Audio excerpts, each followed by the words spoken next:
So there's a battle brewing in Florida between Governor Ron DeSantis and the Republican-controlled legislature. They're at odds over a bill about a crackdown on illegal immigration, basically how to do it and who should be in control over it. Governor Ron DeSantis vowing to veto that bill, saying it's weak. It will transfer immigration power to a bureaucracy. You'll recall DeSantis was one of the first governors to take a stand and send illegal immigrants from Florida over to a blue state. Remember that? That went well. Eventually making it a top priority in this year's presidential election, maybe helping deliver the presidency to Donald Trump. Hey guys, I got the big update for you today on the immigration bill that the Florida legislature is trying to push through. DeSantis is like, no way, it's not happening.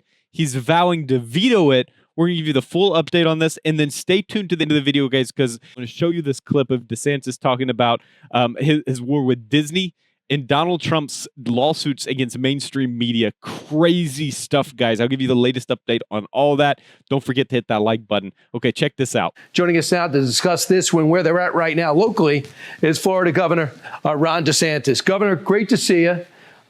Can you tell everyone at home what's going on between you and your fellow Republicans in the legislature?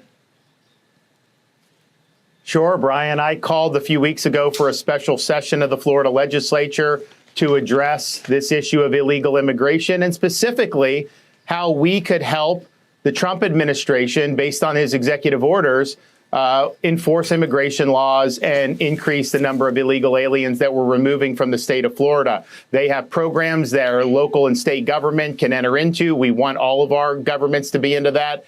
We also have people that can be deputized by ICE to act as immigration agents. So there's a huge range of possibilities here to be able to do this and finally do it right. And I know President Trump is fully committed to honoring his campaign promise to enact the largest deportation program in American history. But when I called for that, even though our voters really wanted to do it, the leaders of the legislature said it was premature, and one of them even said that it was a stunt. So they didn't want to do this at all. The problem is the voters wanted them to. So they had pressure to show up and do it. But instead of doing the proposals that we had, which would actually work, they did a piece of legislation which would actually undercut our ability to respond. They take away all the powers of the governor and the different state agencies that are currently in the fight, and they transfer it to the Commissioner of Agriculture. But as you know, Brian, agriculture has been a magnet for illegal foreign labor, and they also bar any involvement with ICE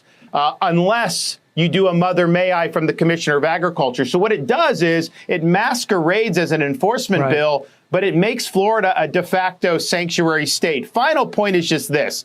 I've never seen a more negative reaction for anything the Florida legislature has done from our grassroots than I have seeing how they've done this bill. It's almost unanimous. People want this problem solved once and for all. My set of proposals will do it. Their set of proposals will make the problem worse. And we can put them on the screen while we talk. But, you know, Governor, just researching and getting ready for the segment, it seems personal. It seems like you killed the Agriculture Commissioner's $300 million water bill. The House Speaker says he tried to call you. You didn't return his call. So is this personal amongst Republicans? And are they running to President Trump to referee it?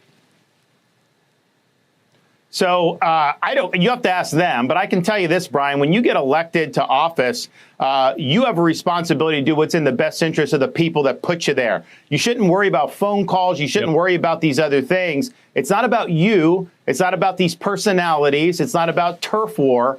It's about getting the job done. So I clearly have a set of proposals that have strong support from the people that elected us. And oh, by the way, are consistent with the promises that we made. And I think, my view is if you want to be weak on this and you want to run that way, I don't think you'll get elected. But if you do and you do it, hey, what am I going to do? But these guys run as being tough on this.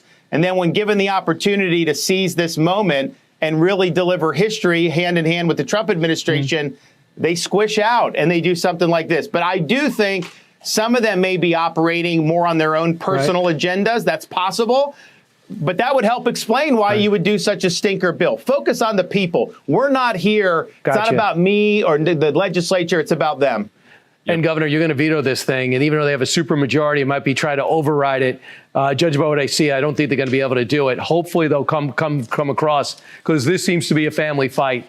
If I could ask you something else that you did that really stood out is taking on Disney. When they decided to condemn your legislation, you called them out. You told them, forget your autonomous status. People thought, Governor, you're crazy. Don't take on this behemoth. You did. You won.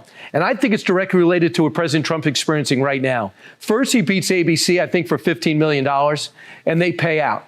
And then he beats Meta, Facebook, for $25 million. They pay out. He's about to beat CBS because he's suing 60 Minutes over that abomination of an interview with Kamala Harris where they edited it to make her look good. They're about to pay out. I believe this all stemmed from you taking on Disney. Are you into that belief? Do you think it germinates back to that?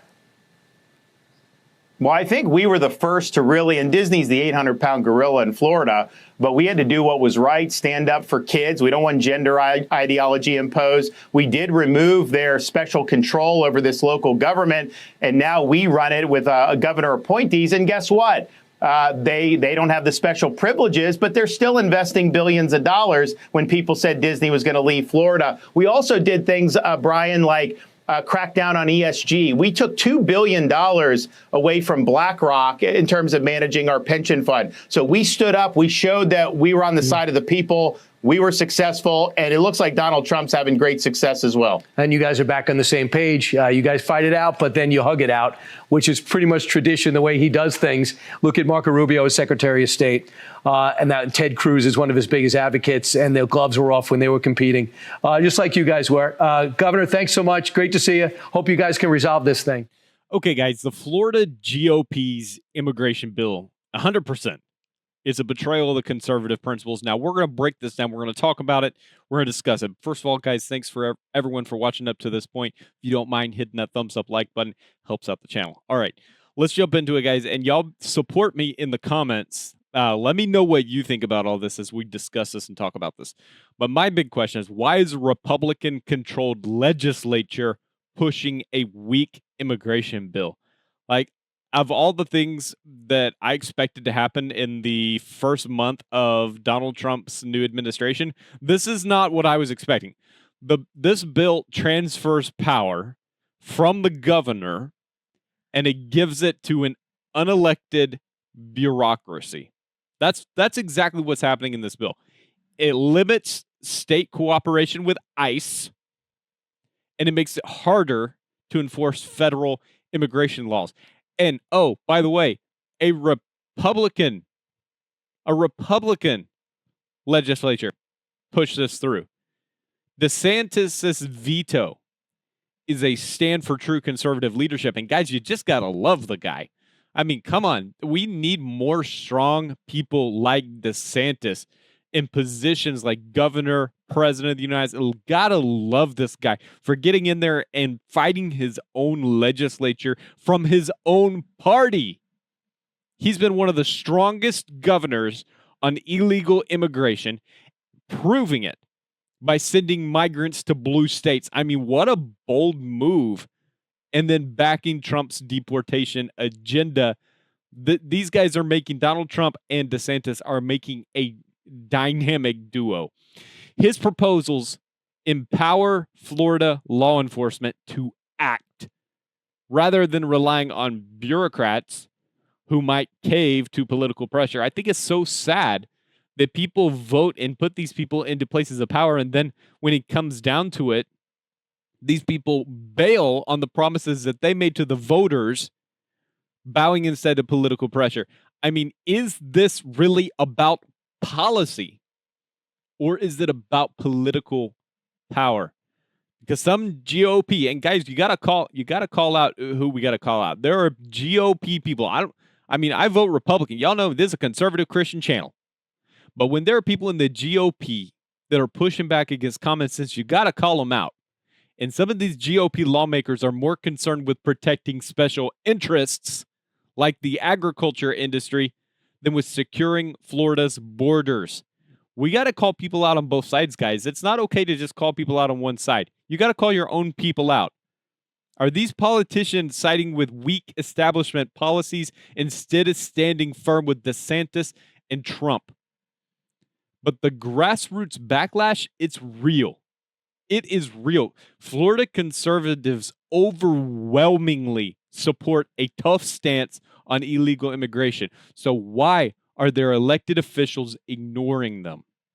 This bill is being exposed as a Trojan horse, a bill that pretends to be tough, but actually weakens enforcement.